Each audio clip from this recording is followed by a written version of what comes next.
It's a pleasure to be welcoming you to our third State of Democracy lecture for the year. I'm Grant Reher. I'm director of the Campbell Public Affairs Institute, which coordinates these events.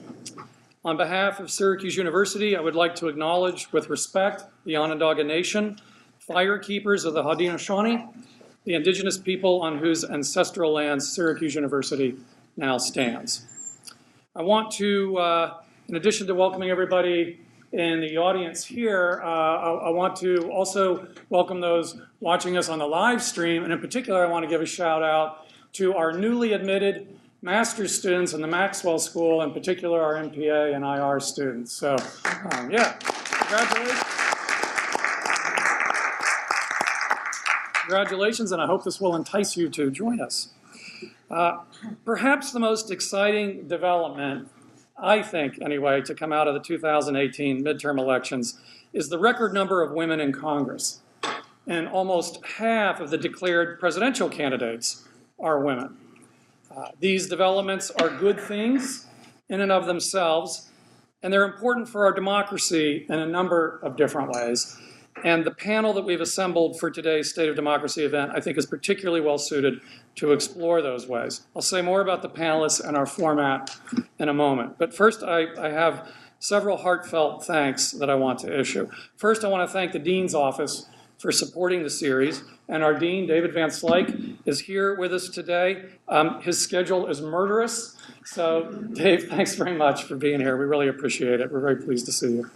For technical support, I want to thank the Information and Computing Technology Group, and in particular, Tom Fazio. I want to give my thanks as well, and as always, to Kelly Coleman and Sunju Raybeck. They work in the Campbell Institute, and they work very hard to put together these events. I also want to thank my Campbell colleague, Shana Gadarian, here down near the front. She had the original vision for this panel and worked very hard to help put it together. And then finally, I want to make a very special thanks to Norman and Marcia Lee Berkman, whose generous contribution has made this lecture possible. The Berkmans have been supporting this lecture series since 2012, but their connection to the university and to Maxwell goes back much longer than that, over 60 years, in fact. And to our great pleasure today, Norman is here with us this afternoon, and he's joined by his daughter, Cheryl Giddings. So, Norman and Cheryl, could you stand up and be recognized?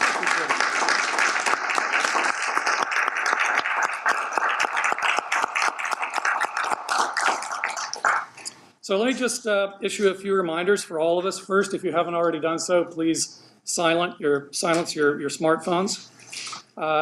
Secondly, regarding our format and the way we'll proceed, we'll hear from the panelists individually to some degree, and then we'll hear from all of them in conversation, and then we'll move to your questions and brief comments. And when we get to that portion of the program, please wait for the microphones, the handheld microphones that we have, to be passed to you, so that not only are you part of our archive, but so that the folks listening on the live stream can hear you as well. Remember that when you are done with your brief question or comment, to give the microphone back to the person that handed it to you, so the next person can speak. And then following the talk, we'll have a reception out in the foyer where there will be refreshments, and we can continue the conversation that we begin in here. So now let me end with just a few brief words about our speakers. First of all, starting us off is Susan Carroll. Dr. Carroll is professor of political science and women's and gender studies at Rutgers University. She's also a senior scholar at the Center for American Women in Politics at the Eagleton Institute of Politics at Rutgers. She really is one of the deans of the study of women in politics, and she's published far too many works on this subject for me to try to list here today. But I would just say most recently, she's the co-author of a new book titled A Seat at the Table, Congresswomen's Perspectives on Why Their Presence Matters. Perfect timing on that, so good job. She's widely sought after for expert commentary on women's participation in politics. She's been interviewed for many top-tier programs, including All Things Considered, Morning Edition, CNN News, and Nightline.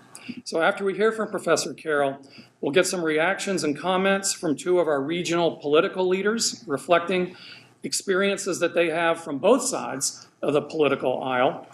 New York State Assemblywoman Pam Hunter and former Onondaga County Executive Joanie Mahoney. Assemblywoman Hunter represents the very diverse 128th District, and she's held that seat since 2015. Prior to that, she served on the Syracuse City Council. Joanie Mahoney served as county executive for 10 years and also had prior service on the Syracuse City Council, and she's currently the Chief Operating Officer at SUNY-ESF. Guiding this discussion will be my Campbell colleague and friend, Kristi Andersen.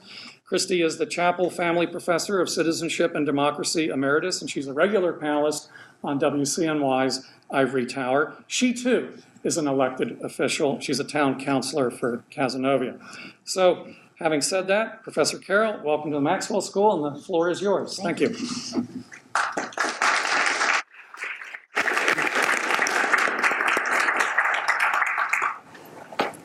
Just need to get the presentation. It's another. He's coming. Okay. Thank you so much. Close that one. Okay, thank you.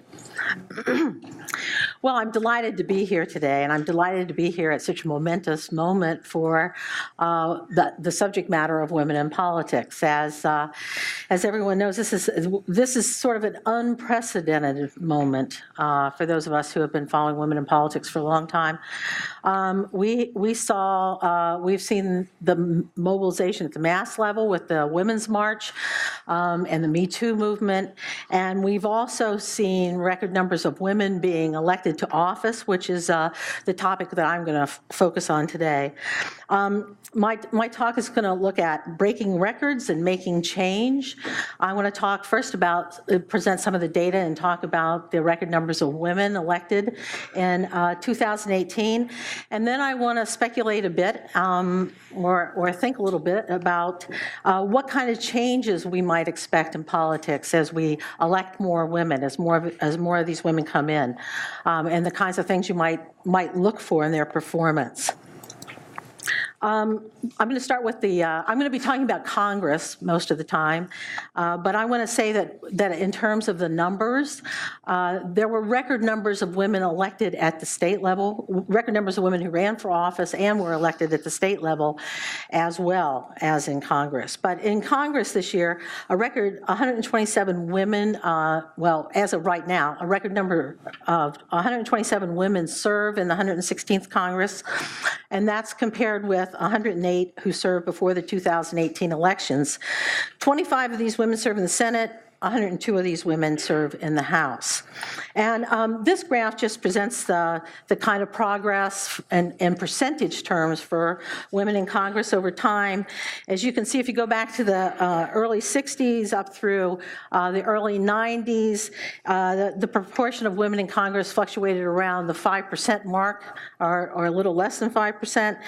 Then there was a bump up, an increase with the year of the woman election in 1992. Since then, there's been an incremental increase over time, and as you can see, with the 2018 elections, we went from 20% to 23.7%, which is a much bigger increase than we have seen historically. Whoops, just pressed the wrong thing. In terms of the election of record numbers of women, I just want to make clear that this was a record year. 2018 was a record year for Democrats, but not so much for Republicans. The number of Democratic women in the U.S. House of Representatives increased by 27, while the number of Republican women in the U.S. House actually decreased by 10. And Democratic women have outnumbered Republican women for some time now in Congress, but the ratio has not been nearly as skewed as it is at the moment. At the moment, as a result of the 2018 elections, Democratic women outnumber Republican women by a ratio of almost 7-1. In the Senate, it's a different picture. Democratic women did not increase their number with the 2018 election. There were 17 women before the election, or 2018 election. There were 17 women before the election, 17 women after. Republican women actually have increased their numbers by 2, one as a result of the election, and one as a result of the appointment of McSally to replace John McCain in the U.S. Senate. Women of color also broke records in this election in Congress. We have a record 43 women of color now serving in the U.S. House of Representatives, and you can see most of them are Democrats. In fact, almost all of them except one are Democrats, all except one.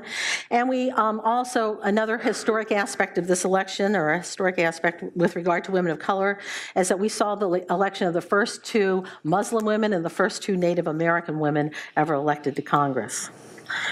Now that the 2018 election is over, we're turning our attention to the 2020 presidential election, and already we have 6 women who have declared as candidates for the Democratic nomination in 2020. This is a lot more than we've ever had before, which is, I think, never really more than 1 per party. So we have 4 senators, 1 member of the U.S. House of Representatives, and 1 woman who is a author and spiritual advisor. So it's going to be very interesting to watch that this year unfold. So what difference does it make to have these new women come into Congress, the increasing numbers of women? I'm going to try to speculate a little bit about this based on research that we've done at the Center for American Women in Politics, resulting in this recently published book, A Seat at the Table, with my 2 colleagues that I co-authored with my 2 colleagues, Kelly Dittmar and Kira Samba-Matsu. And this research was actually based on in-person interviews with congresswomen, with 83 congresswomen who served in the 114th Congress during the last 2 years of the Obama administration. This is almost, well, a little over, actually, 3/4 of the women who served in that Congress, and the average interview lasted 32 minutes. I want to talk about, so in terms of the topic of making change and how they might bring, record numbers of women coming into Congress might bring about change, the kinds of changes we might expect. There are 3 that I particularly want to highlight from our research. The first is that the women in Congress tell us that they have different public policy perspectives than the men. They bring different public policy perspectives. The second is that they do the business of Congress differently, that they go about their legislative business in Congress in a different kind of way, which we characterize as perhaps having a distinctive work style. And the third is that they serve as role models for other women, trying to encourage them to get involved in politics as well. And I want to talk about each of these three items in turn.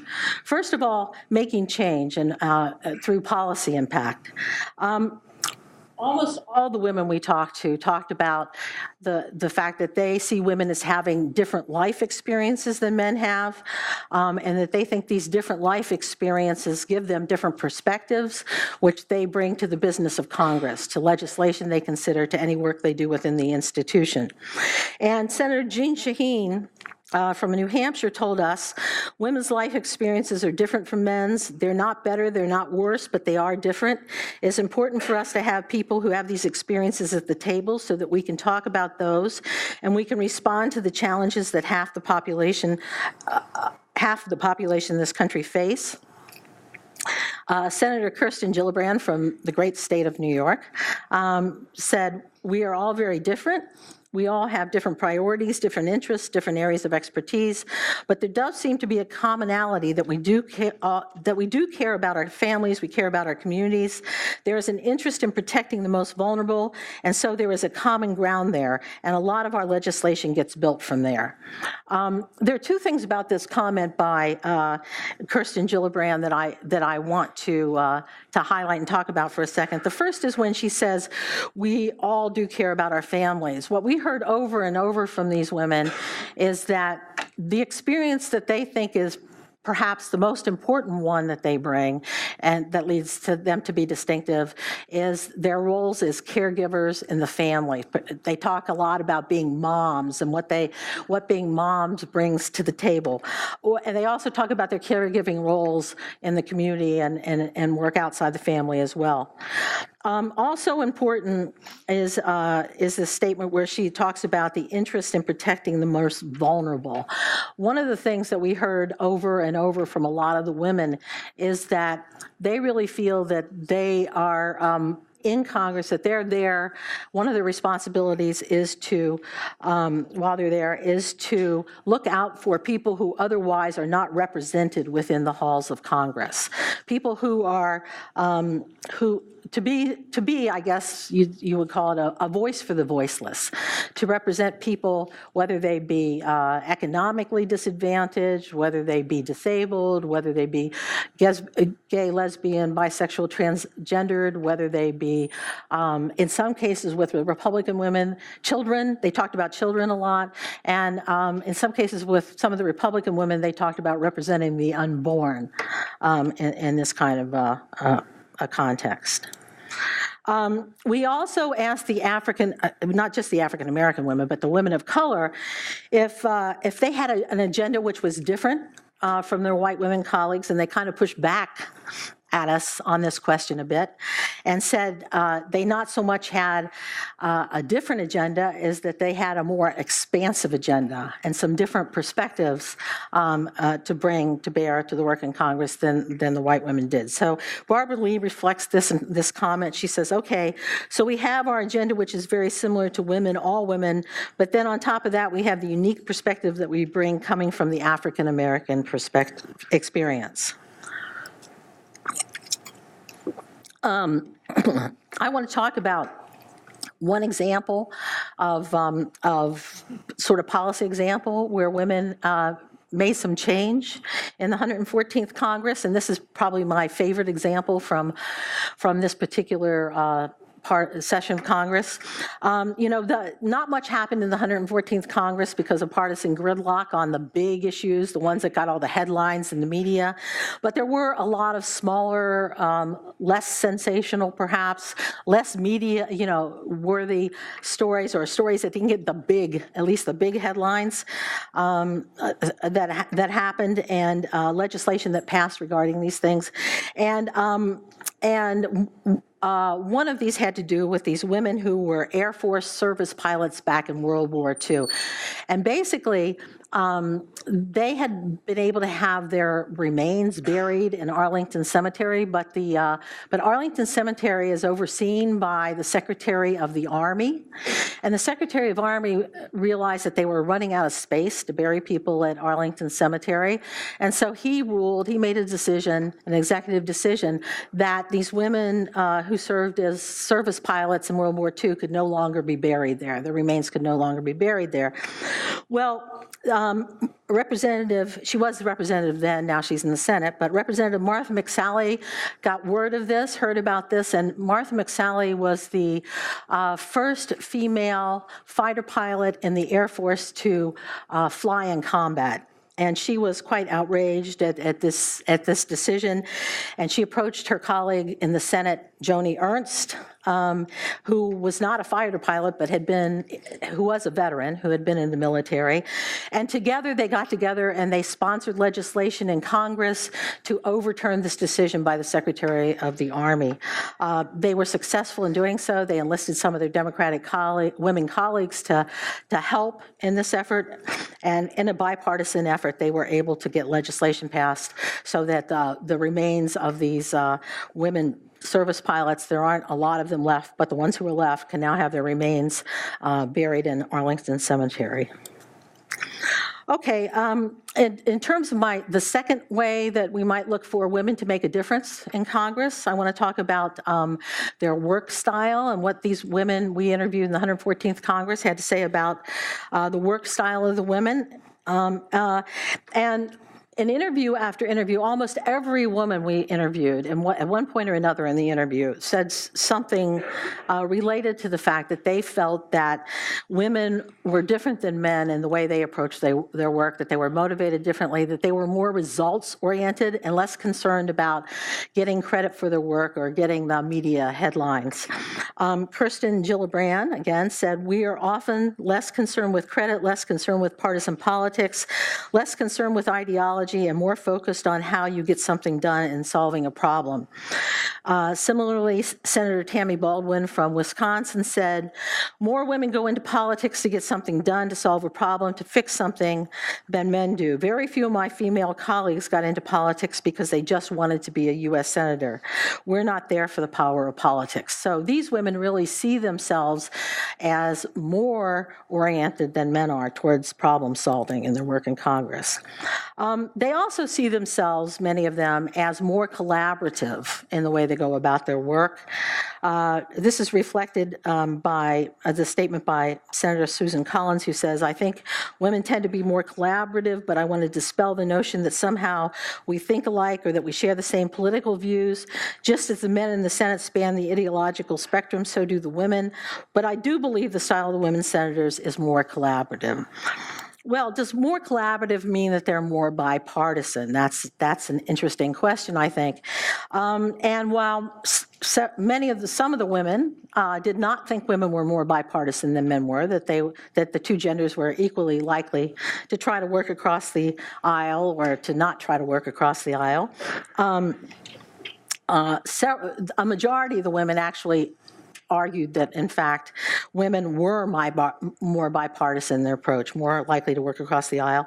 And these two pictures reflect a couple of reasons why that might be the case, because of the relationships they form. The first picture there is the women's softball team, the congressional softball team. Now, you probably know that the men in Congress, because of the shooting, that the men in Congress play an annual softball game to raise money for charity. And the men in Congress play the Republicans versus the Democrats. It's a partisan game for them. The women in Congress also play a softball game to raise money for charity, but the women all play on the same team. They play against the women in the press, women in the media, and so what happens then is they get together, they practice together, they play this game together, they build relationships, they get to know people who are on the other side of the aisle. And in this picture, they're both Republicans and Democrats. And this forges relationships which can then be used when it comes to policy, when they're thinking about policy and looking for somebody across the aisle to maybe co-sponsor policy with them. The other picture is a picture of women in the Senate, and you can see at the center of that picture Barbara Mikulski, who is truly was the dean of women in the Senate. She recently retired, but she served there long before the other women who've come in. And as the other women came in, when she first came into Congress, I think there was one other woman. And as other women came into Congress, she organized these dinners where she got all the women in the Senate, women in the Senate together for these dinners. And these were not dinners where they hashed out policy or talked about policy differences or legislation. Rather, these were the kind of dinners you might have with your buddies, with your friends, where they would share stories about their lives and talk about their families and probably gripe about their colleagues. Who knows? But what this did was it, even though these were not policy-focused dinners, they brought women together in a way that they got to know each other, to build relationships, and some of these relationships, in fact, did result in, over time, have resulted in co-sponsorship of legislation or working on different legislative items together. I just want to give one quick example from the Congress we studied of women working together across partisan lines. This is a picture of Representative Marsha Blackburn from Tennessee, who's now in the Senate, has been elected to the Senate. She's one of the most conservative women in Congress. And Carolyn Maloney from New York, here in New York, who is one of the more liberal women in Congress. And they got together to sponsor legislation to set up a commission to study setting up on the National Mall or near the National Mall, establishing a National Women's History Museum.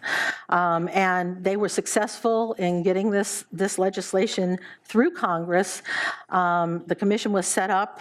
It reported back its findings. We still don't have a National Women's History Museum, but if we do someday have one, there's legislation pending. If we do someday have one, it will be in large part due to the efforts of these two women. Okay, and finally, women, the third way that I want to talk about women making change is through their role as role models. These women talked over and over in these interviews about how they wanted to, they took every opportunity to reach out to go and reach out to women outside of politics to encourage them to become involved in politics and to think about running for office. Representative Jackie Walorski from Indiana said, "I think there should be more women on both sides of the aisle. Every chance I have, whether I'm speaking to girls in high school or civic groups, speaking to women, moms, I'm always talking about the need for more women to get involved." And I would say that I would point out that the way she talks about, encouraging women on both sides of the aisles, this was true of these women. The women who are Democrats want more Republican women there as well as more Democratic women, and the Republican women want more Democratic women there as well as Republican women, because they know when their party's out of power, they want women there who can have access to leadership or be in leadership on the other side and bring perspectives, the gender-related perspectives to bear. And also, they reach out to girls. They feel it's important to reach out to girls to serve as role models for them. Joyce Beatty from Ohio here says, "Having more women of color in Congress makes a difference when little African-American girls can dream that they too can serve in Congress." And finally, this quote from Representative Donna Edwards, who brings a couple of the different things from this talk together when she says, "When women are really part of the discussion and the decision-making, our voices are distinct, but we're just not to scale. There's just not enough of us, period." And I just want to end my comments by saying that even though we've had record numbers of women elected to Congress in 2018, we still have women still are only 1/4 of the members of Congress. We're still nowhere close to parity, so there's still a lot of work to be done. And I hope you all will join me in helping to continue the work and move us closer to parity. Thank you.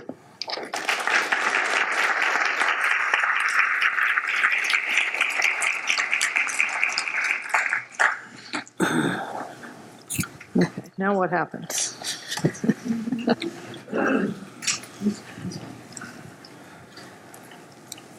First, I assume I get to thank Sue, right? That's the first thing. And just let me put in a plug for the Center for American Women in Politics, which she's been involved with for years and years. It's definitely, if you want to know anything about women in politics in the U.S., just type capital C, capital A, capital W, capital P in your search engine, and you will get to COP, the Center for American Women in Politics, and they have just amazing amounts of stuff about women in politics. And they also do, another wonderful part of their mission is to train women, both in New Jersey and more generally, young women, but all women, to run for office and to help them figure out how to do that. So it's a great place, and it can be very useful. So what I would like to do is to use Joanie and Pam to sort of figure out the extent to which they have experienced some of the things that Sue is talking about, or whether some of the findings that Sue and her colleagues have over the years come up with, and other people studying this too, seem to resonate or seem to hold true. So a couple of these have to do with, the questions I had have to do with how women are different from men, basically. And the most recent book that Sue talked about was based on members of Congress's own perceptions, members of the recent Congress, and women. But there is research, mostly by you folks, based on state legislatures, women and men in state legislatures over longer periods of time. You got a bigger N there. And some of the findings there are that, and this is a more kind of objective look at it, I guess, are that women state legislators as compared to male state legislators are more collaborative. And I don't think it's only bipartisanship that is being talked about then. I think it's just more, they're more likely to work with other people. They're more likely to co-sponsor legislation. They're more likely not to go it alone, kind of in various political ways. That's one difference. A second difference, I believe, is that, and you can correct me if I'm misremembering this, is that women legislators got more joy out of working with constituents, tended to reach out to constituents more often, said that constituency work was a more important part of their job. And thirdly, which I really like, is that, and this seemed like a reasonable metric, women are more persistent. That is, that measured by the fact that they tended to reintroduce their bills that didn't work the first time, more than men did. So I'd be interested, Joanie and Pam, how you react to those claims about differences. And, these are not all men are this way, all women are, but that there is somewhat of a difference. I'm going to defer to the Assemblywoman first. Okay. Thank you. It's a pleasure to be here. It's interesting hearing about women being more collaborative. I think, especially at the state level, in the Assembly and just representing in Central New York, you have to understand the demographics a little bit different than maybe you would see on a grander scale in Congress. In Central New York, and we're always talking about more women and first, and I'm the only woman that represents at the state level in Central New York, and the only black female actually to represent at the state level in Central New York, and the only woman veteran actually in the whole state legislature. And so there's a way in which when you're already walking into your first, you kind of are going in there with your arms rolled up, your sleeves rolled up, ready to say, we're gonna try to, get as much done as possible, and knowing that the voice that you are speaking from and the people that you are speaking for, and maybe the people who look like me, it's few and far between, especially in Central New York. And just to kind of geographically look at that a little bit, outside of New York City, there are only 3, and not including Long Island, there are only 3 people of color that represent outside of New York City and Long Island, and that's myself and Crystal Peoples-Stokes, who's now our majority leader, and David Gant in Rochester area. So I think it brings kind of a unique perspective. So when you're talking about, collaboration, you're collaborating with people who, obviously are different than you, maybe diverse, different. The demographic is different. Obviously, they're talking about people who maybe are in a place that are much larger and don't necessarily have the same issues that we have here. So you have to be open-minded, because at the end of the day, when we're representing, it's all what we're trying to bring back to the resources to the people that I represent. And sometimes, obviously, that takes a lot of effort. I just wanted to talk a little bit about, some of the uniqueness, that are women, and maybe this doesn't go directly to her, the conversation, but I just wanted to say that we're a great group of women in the state assembly. And, we have a lot of women actually in the state assembly, more than we have in the state senate. But we bring kind of different perspectives, even the other women of color who represent at the state level. It's kind of unique. But all of us are having conversations when we talk about childcare as economic development opportunities. Who's thinking of childcare as an economic development opportunity? But those are the things that women bring back. So I definitely agree with her points, but I think it's definitely more expansive in a geography like Central New York. Okay, thank you. And I want to make sure that we thank our host, Grant, and thank the Dean for making the Campbell Institute possible, because especially on the local level, it's really, I've said it to you many times over the years, being able to have conversations rather than just a 2-minute soundbite. It's good for the community, it's good for us, it's good for local government, so thank you. I can relate to all of what you said, and I don't know how much time there is, but I'll highlight a couple. And I just want to start out by saying that I came into politics myself in the late 90s. And I didn't run for county executive till 2007, and I have apologized many times since then, because I really thought that we were past a lot of the issues that women were dealing with in politics. I thought the generation ahead of us had really paved the way and made things better. And my experience, I just hadn't collided with the right people to realize that battle still continues. But I think that it can be solved. So collaboration, yes. I think it has to do with busyness. And as you said, results oriented. We just don't have time for a lot of the games that people play. And none of the women that I worked with, and there's a couple here in the room from the Onondaga County Legislature, we're not there for any reason other than to accomplish something.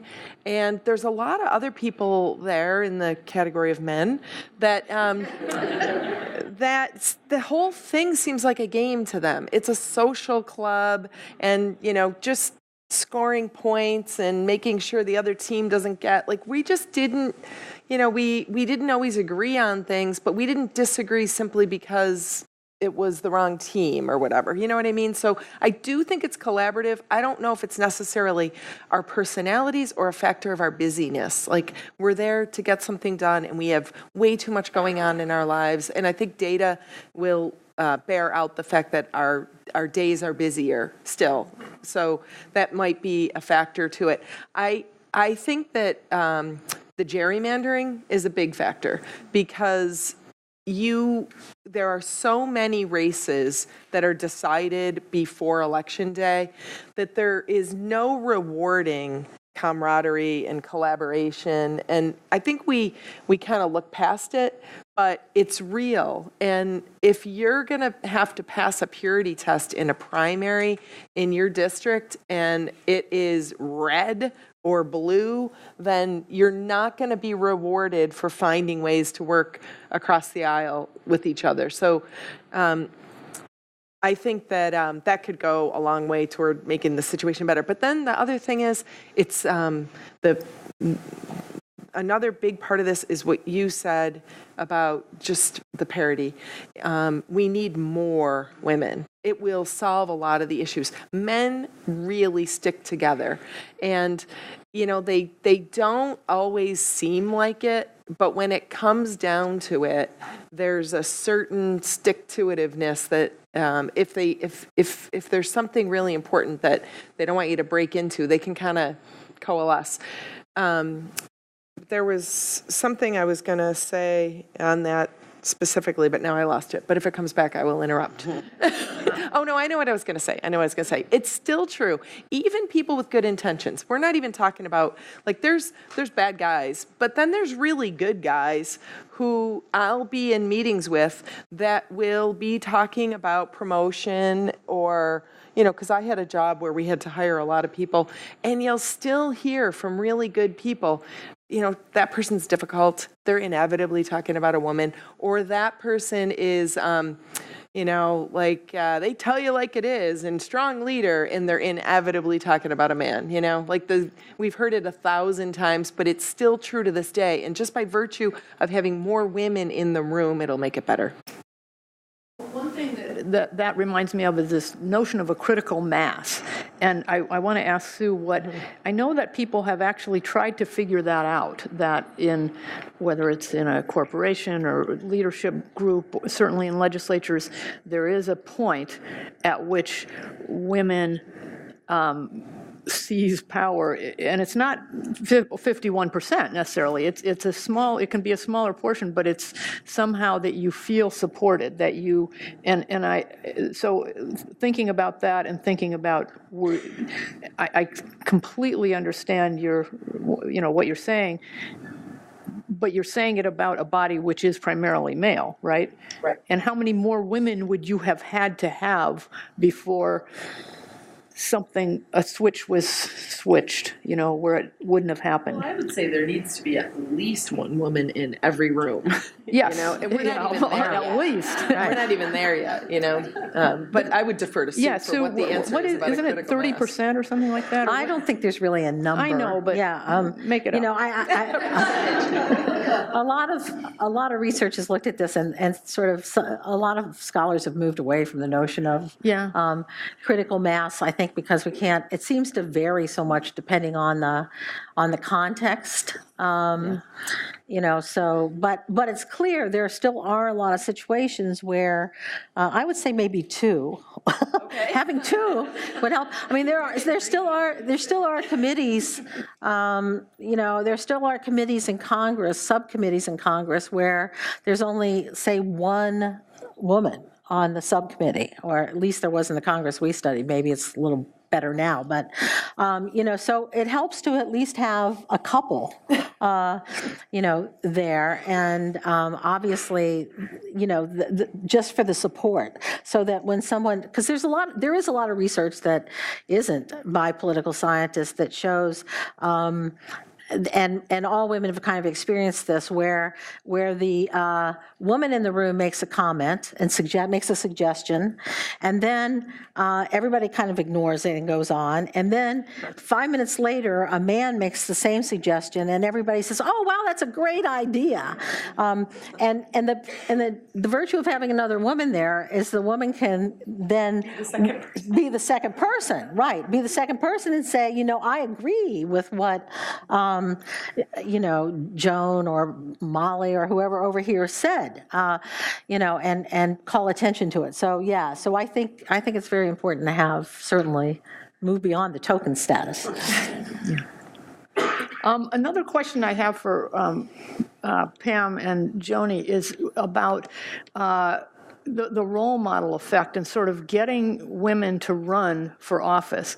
And the good research here talks about how women in general don't feel or are less likely to feel that they are qualified to run for office than a comparable man. I mean, so you may have looked at this stuff. It's Jennifer Fox and Richard Lawless, and they interviewed a whole bunch of people kind of that were in the career paths, like lawyers and business people who would run for office typically, and they asked them a number of questions, but one of them was, had you ever thought about politics, and do you think you're qualified?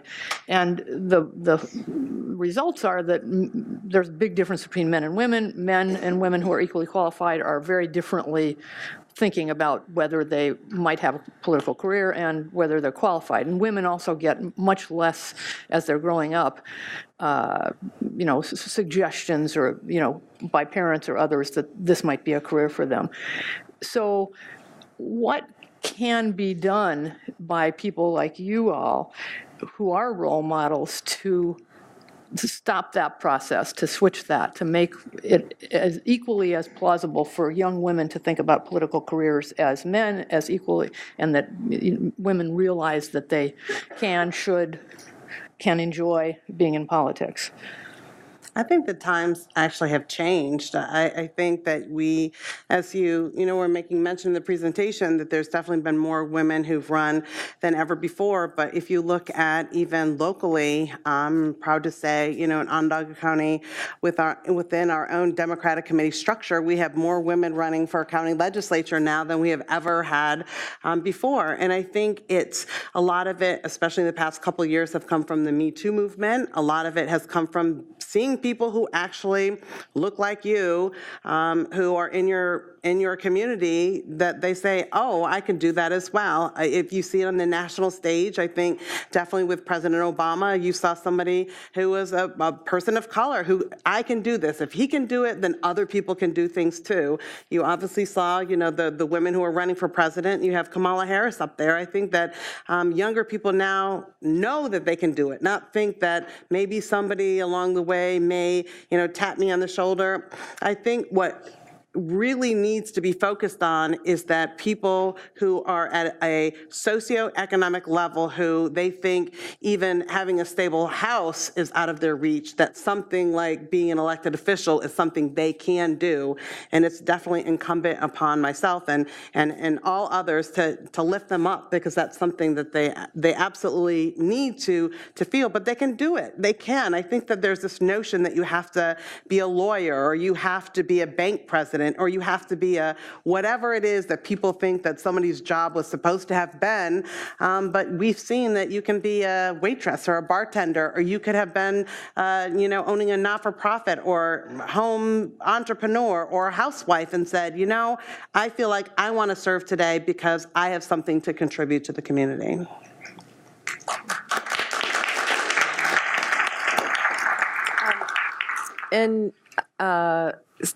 I don't think politics, I don't think that we're unique in the area of things men think they're better at. So we're talking about the political arena, but there's a lot of barriers built in along the way. I think the way boys and girls are raised generally, you'll see that lack of confidence in a lot of areas, including politics. But in politics, I think it can be made better if we can get to that critical mass, whatever it is. If we can get to the point where the tone and tenor of the conversation changes, or that we're hearing about people accomplishing things, I think it'll open the floodgates for women. I think you have to have women get in there, get that results-oriented focus. But I think a lot of the women that I personally associate with, it's not that they don't feel qualified, is they're just not interested. Like what you read about happening in Washington is not appealing. Do you really want to go? We're only given one life, and do you really want to spend it that way? And I really think that's kept it's kept a lot of women out of the fight, unfortunately. But I think as more get in, if we see that the tone and tenor changes, if we see the collaborative behavior that you think that it'll bear out if we get more women, the things that you said will change with more women. I think if that was portrayed in the media and women saw that that is the kind of place where you can make positive change and you can really affect your neighborhood, I think you'd see more women get in. Yeah, I think you're right. But I also want to talk a little bit, you're talking about higher level office, and people might be turned off by what's happening in Washington, or can't imagine themselves. I mean, what I deal with every day is much lower level of political office and offices. And I'm wondering first, Sue, if COP has data about 2018 or, these years now as producing more women at local levels of office. We're not able to track local levels of office because for a variety of reasons, there's so many of them, across all the states. You could get a big grant and get somebody gigantic. to do that. But they also hold elections at different times. Yeah, they're not standardized. And so what happens is the minute you count them, it's changed, right? So so we do keep tabs on women who are mayors and big cities. Yeah.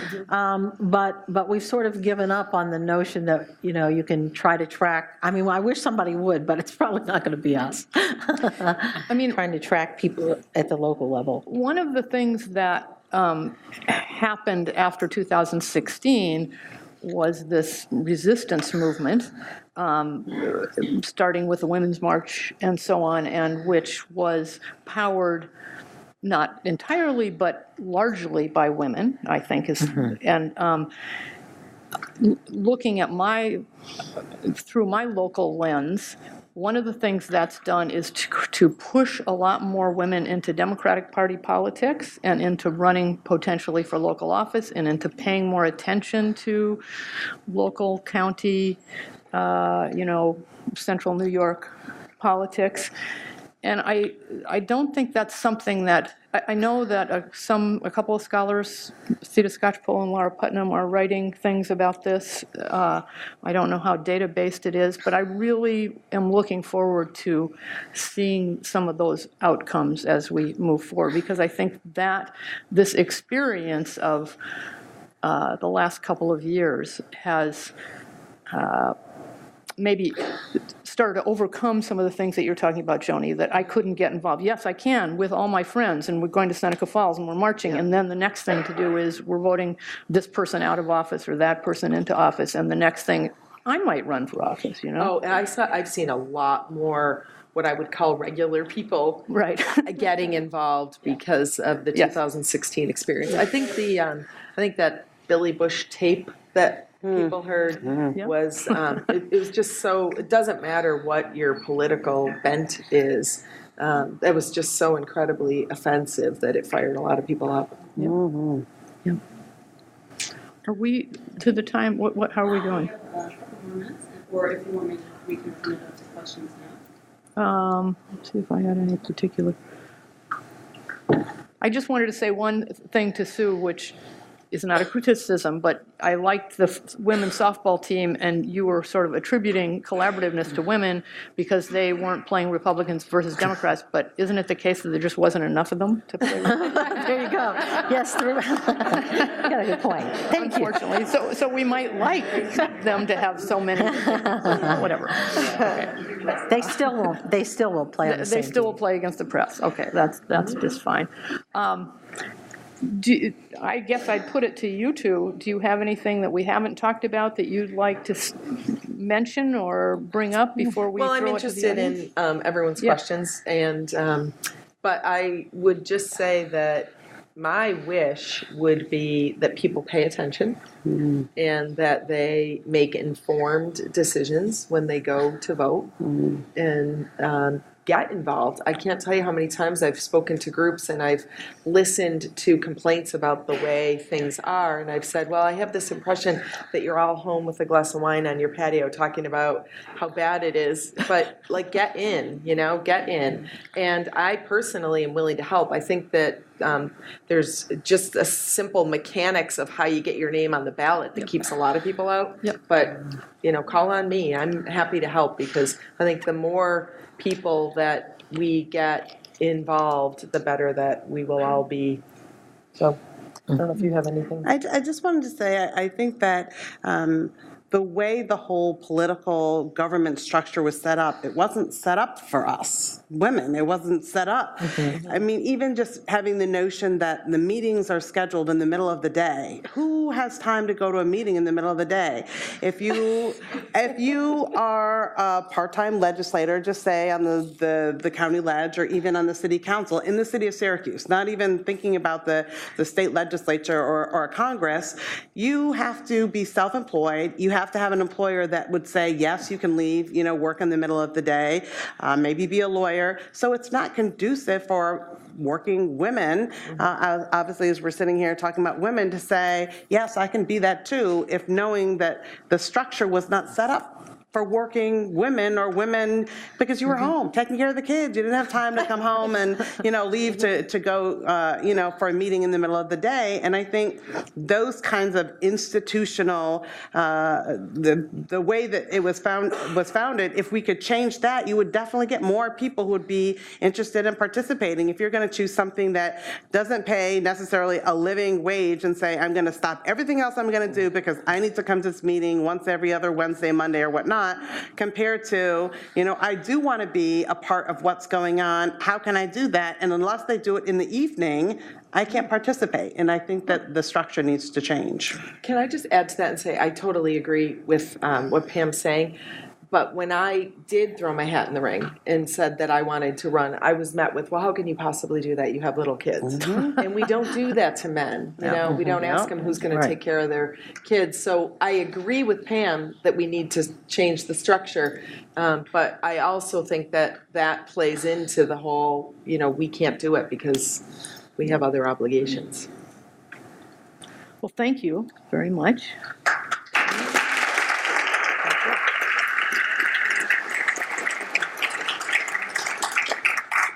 So we're going to open it up for questions now. We have 2 microphones, and so if you have a question, raise your hand. Okay, one down here, and then one up there. So we'll go second.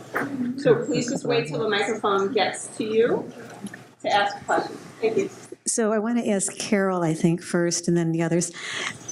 Don't you think that the reason why there's more women that ran this time is that they had a protagonist? They had a cause. Yes. And I think it goes to what Joanie was saying as well. They they couldn't say, I can't do this anymore. So I think there needs to, because when you had the Obama administration, when people were looking for people that looked like them and they wanted to get out and help, but they needed a cause. And Me Too movement is part of that same thing too. I agree with that. One of the findings of research on women in politics is that, and one of the things that we've seen over the years at the Center for American Women in Politics as we've dealt with political women across the country is that, and the stories they tell, is that they tend to get involved in politics because of their passion around an issue, or there's something that motivates them. That it can be as small as like needing to have a stop sign on the corner so their kids aren't endangered walking to school, or it can be something like what we saw with the presidential election and the election of someone that you strongly, adamantly, disagree with. For different reasons. So there are lots of different motivations, but for women at least, it seems like the motivation is usually has to do with something I would call a passion, often around an issue, but it certainly in this case was motivated by the election of a presidential candidate. Versus men who are motivated by what? More by personal ambition. More by wanting to be, and one of the Anna Eshoo, I'm paraphrasing her, from California said, that basically, women come to Congress because they want to change things, they want to solve problems. Men more often come to Congress because they want to be somebody. Yeah. I think that you don't have to go to Congress to see that. Well, I'm just saying that was her. I'm sort of misstating the quote, No, but it was something I know along those exactly lines. what you mean. We want to do it, they want to be it. Yeah, so it's more, and this links, I think, to the fact that, you were talking about the Lawless and Fox research where women have less political ambition. That doesn't mean they won't run for office. Right. They may have less political ambition because political ambition is personal. It's about wanting to advance yourself, in a position or up the hierarchy or whatever. But those women, and this is what we argue argue, Kira Samamatsu and I argued in our earlier book called Poised to Run, which looked at the factors that affect recruitment. Women basically, they are poised to run. There just has to be something to get them to run. So, it's not just about ambition. It's like if the passion grabs them, if something happens, if someone talks to them and encourages them. It is true that women need more encouragement to run for office. They need to be encouraged more often. And they do see themselves as less qualified, even when they're more qualified. They'll have all kinds of credentials to run for office, and yet they're not sure if they're quite ready, which is why the encouragement is so important. But there are a lot of women out there who can run for office, so I don't think you have to sit around and wait for political ambition to happen. I think it just takes something to encouragement, and it takes or passion around a cause or an issue. And I would only add to that discouragement can be a motivator. Oh, yeah, that's true. I got my job as a result of a temper tantrum. Yeah, you get told all the reasons why you shouldn't do it. That can be a motivator also. Yes. We had a question up here, and then move the microphone down. Thank you. Yeah, so my question is for the panel, and picking up from both Mrs. Mahoney and can you hear me some? And Mrs. Hunter mentioned about the conversation and how do we change the dynamics of the conversation to make it more interesting for the next generation who there's a disconnect in terms of politics and the interest and why should they get involved. I mean, my daughter here who's in high school, and how do we get them to that point of where it is an interesting conversation enough for them to cross that barrier to get involved?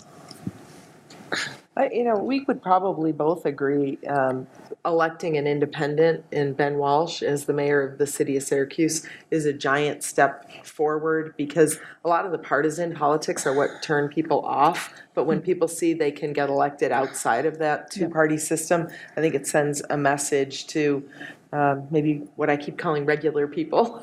Those of us that didn't throw our hats in the ring are regular people. But I think that voting for the person and not the party, and being able to put some independent voices in there might make the conversation more interesting for people like your daughter.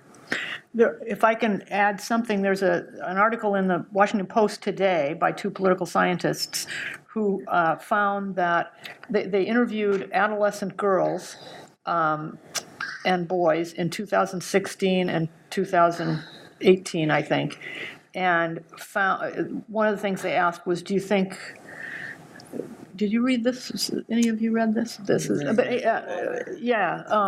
It's kind of, do you think things are going in the country the right way, or are you really pissed off about it, kind of? And the people who were upset about it, particularly the young high school age girls, and if they were Democrats, they were really likely to say, I'm going to get involved. So in this case, having this issue, which is what you mentioned too, or this feeling that things were going wrong and they needed to jump in there, has particularly mobilized that group, or potentially is mobilizing that group of people. So not that you want bad things to happen to mobilize people necessarily, but this seems to be happening. I guess I would bring it down to actually just even more grassroots personal level.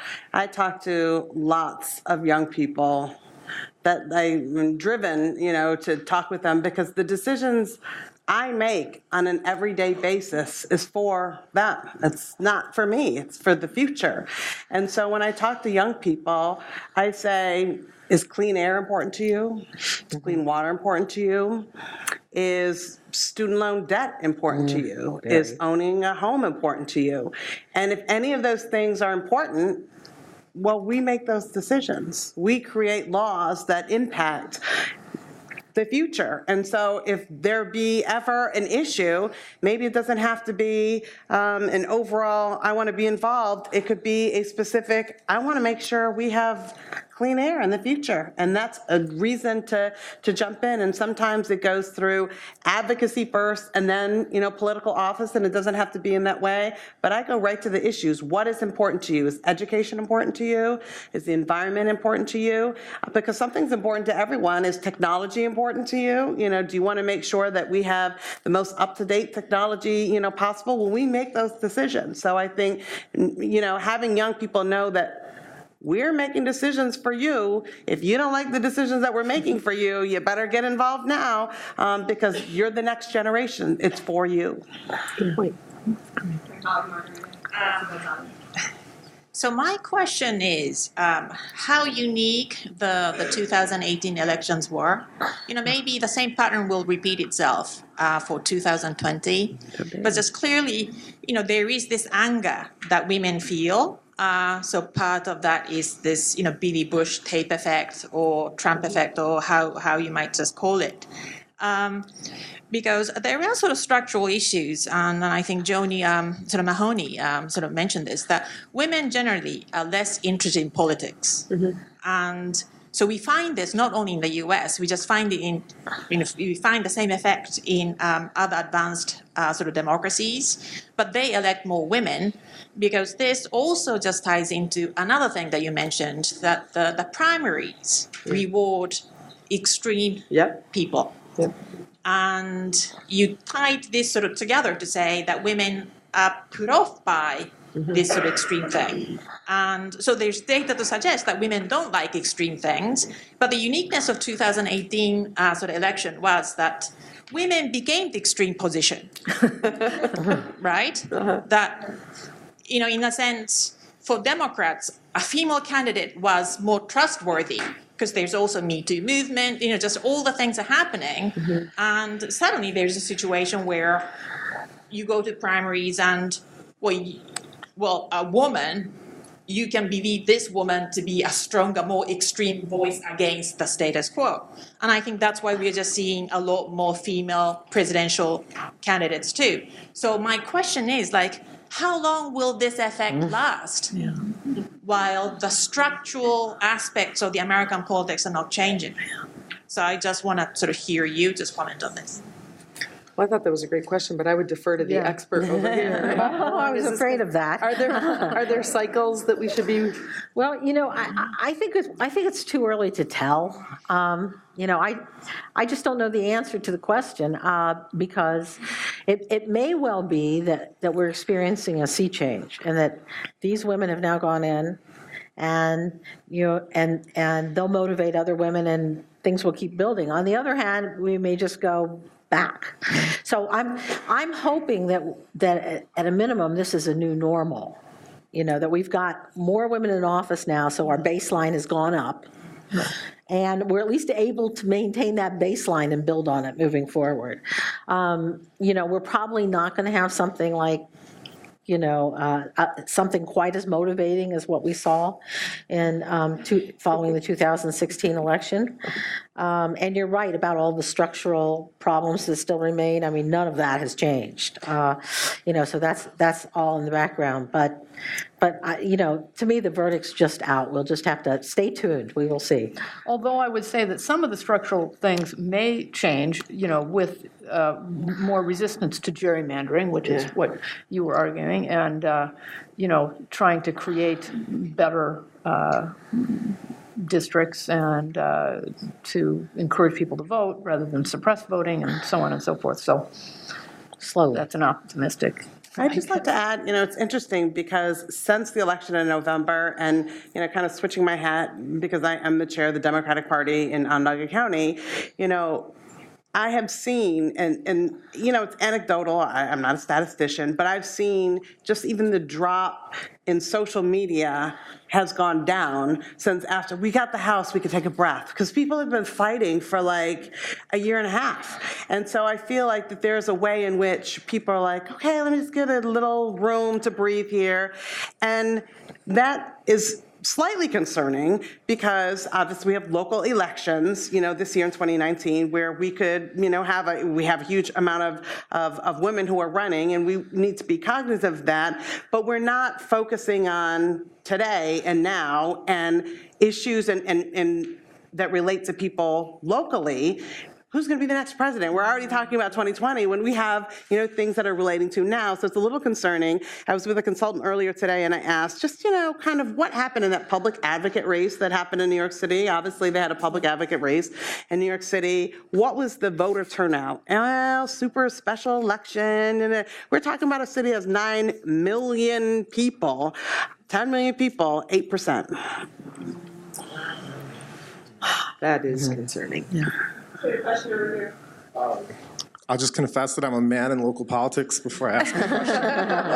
But We'll allow it. Joanie made reference to being in the fight. And as a man, politics is a fight, right? At the end of the day, even for these local positions, the political part of it can turn into a fight, and one person wins and one person loses, and there can be anyways, my question, that part seems the most uncomfortable. As a man who's recruited female candidates, and the part that seems most uncomfortable is the fight. Mm-hmm. So when's the first time you politically got punched in the face? How did you react? And when was the first time you politically threw a punch? And what did you do?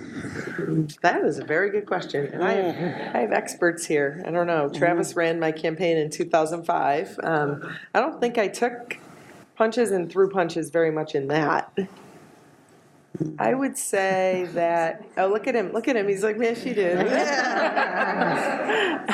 The one that stands out to me really was the 2007 race when I said that I was interested in running for county executive. That was really the big thing that I did that was so horrible, was express interest in perhaps pursuing this, and it was just a really fierce negative response to that. And I don't think that I've ever, I don't know that I was really punched in the face, but I also don't think it ever ended. I sort of think that was my new normal. But I would also say that I was guilty of the same thing, but for me, it was when I lost my patience with people needing to not, if you need to edit the facts to get people on your side, then you really need to consider what you're doing for a living here, just if you're straight with people, give them all the facts. If you're confident in the position that you're taking, then you should want everybody to know what you know and believe that they will come around to where you are. But when you find yourself in a battle, and it happened for me here locally, that SIDA-OSIDA thing, and now I'm getting way into the weeds for people who don't pay attention, but it was like we were fighting against we just wanted the facts. And at some point, I feel like I started punching, and it was just like, I just have had enough of the gamesmanship, But it is a battle. It doesn't really need to be, though. I kind of got a vibe from you when he said that about a fight. It doesn't really probably need to be a fight, but inevitably. There are fight aspects or competition always, but yes, you can make that less important a part of things. To downplay the fight aspect, just okay, I want to get elected, I'm going to knock 1,000 doors. There are way more men who are like, I will not crazy spend time away from my family than women, right? So women will say, I don't know, in my experience, that element of it, to demonstrate full commitment to this job is probably worse than the job you already have. Yeah, I knocked on 4,000 doors, and people thought I was crazy, but I kind of was crazy. I really wanted to. It sounds like wrestling. Thank you all for being here today. So my question sort of goes back to the 2020 candidates so far and the women that we're seeing, and Amy Klobuchar announcing her candidacy a few weeks ago, and sort of the media attacks that came out afterwards, or the media publicity about her being an aggressive boss. So my question is really difficult. difficult. So my question is, how far do women candidates still have to come in the media realm in terms of their temperament, and what role does that play in them getting into office in the first place? I think it's a lot, quite frankly, and while we love the media, I feel like they do a disservice, quite frankly. I think that, we've seen in several instances just in the past week where we jump to conclusions when we just hear a snippet, and unfortunately, people listen to 30 seconds worth of a news and they jump on and they post on Instagram and Facebook, and this person said something, and we're very hesitant to kind of look at all of the facts, and now she has to come out and have all of her staffers say, no, she's a great person, and you shouldn't have to do that. I think that we are too quick to rush to judgment, quite frankly, and we do get judged. I mean, I can say the universal we, but I can say, personally, people, you're being too aggressive, you're being too sensitive, you're being too dramatic, you're being too this. And if I would say that about a man, they would never be like that. Well, they're worse in some cases, quite frankly, but I think that we need to hold the media accountable relative to things like that, because it's unfair, because then already that's the narrative, that we have already had that narrative out there in the universe, that there's already an issue, and she's already, being spicy with her, with her staff, but how is she going to be with, the rest of the universe? And that's not fair. It's just not fair, and we should push back on that. Yeah, I agree. Eat salad with a comb. How could we elect anyone? But the media is a big part of the problem. I mean, they love it if we start fighting. They just love it. They, pour gasoline on it, and it's not helpful. Sarah. Yeah, I was wondering if one of the barriers for women running is the increasing costs of campaigns raising money. I mean, I personally just the idea of calling people and asking them for money just is really not attractive. And I don't know if that's gendered or not, but I wonder. And it also makes me think about something Margarita said is kind of when women do get some power, it feels like one of the goals should be to change some of those rules so that they no longer serve as such barriers going forward.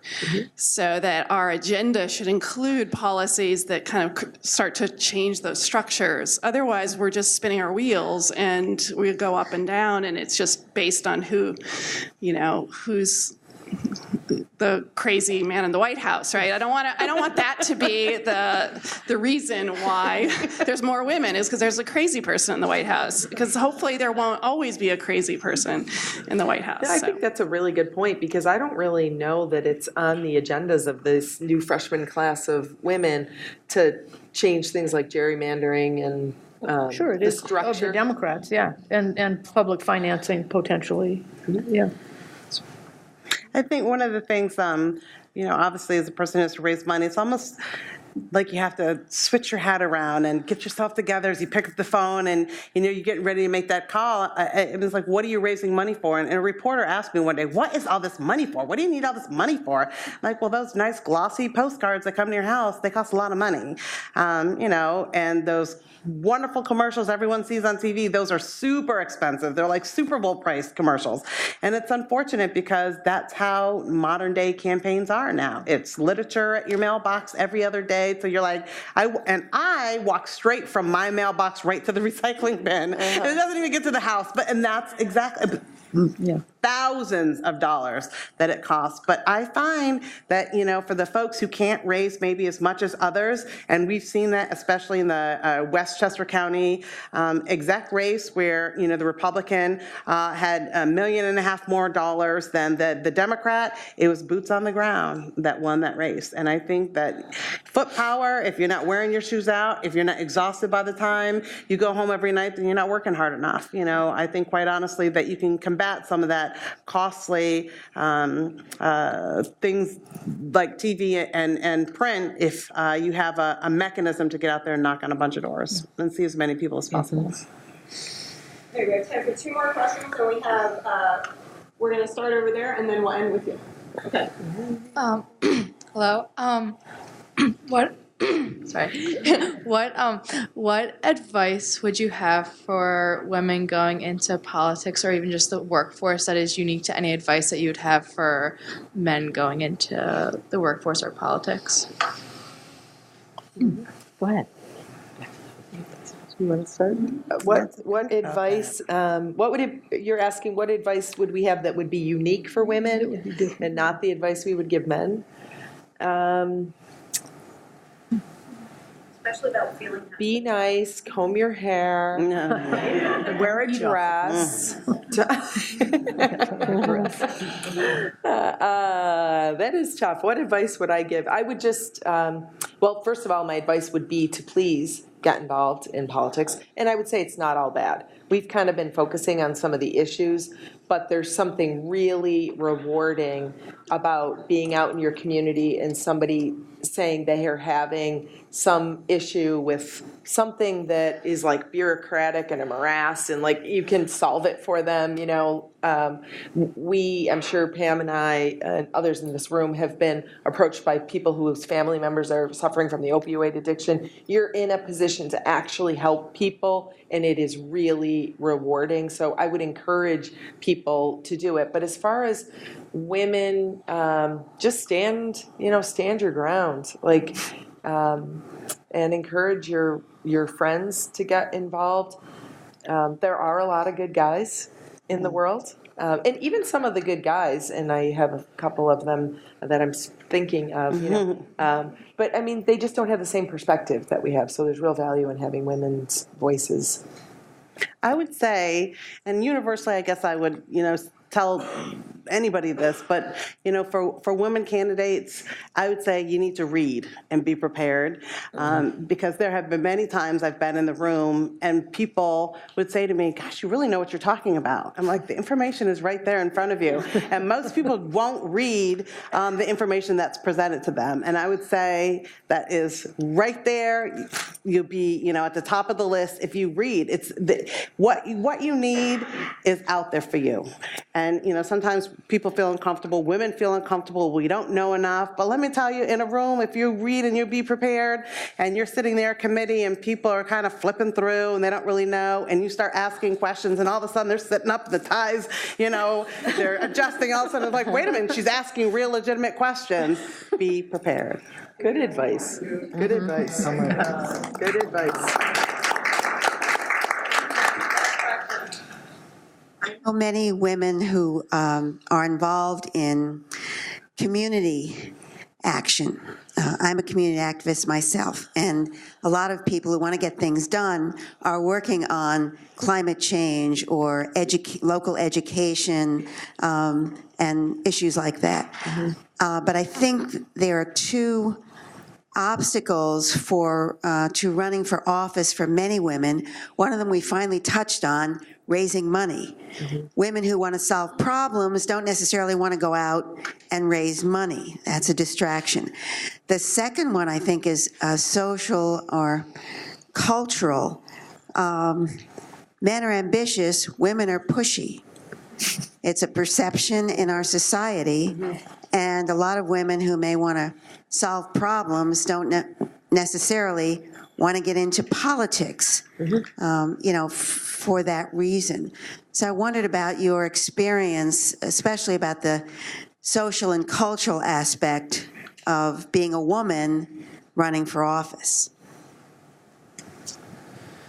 You're the town councilor. Do you want to answer? I would say that you need to make it a team effort, and you need to have people who are, it's not real expensive to run for town board in Cazenovia, but the first time that a bunch of us did it, it was several people, and we had the backing of other people, so I never felt like it was just me asking for money for me. It was us trying to get enough money for this little campaign, and so it's having a team of people.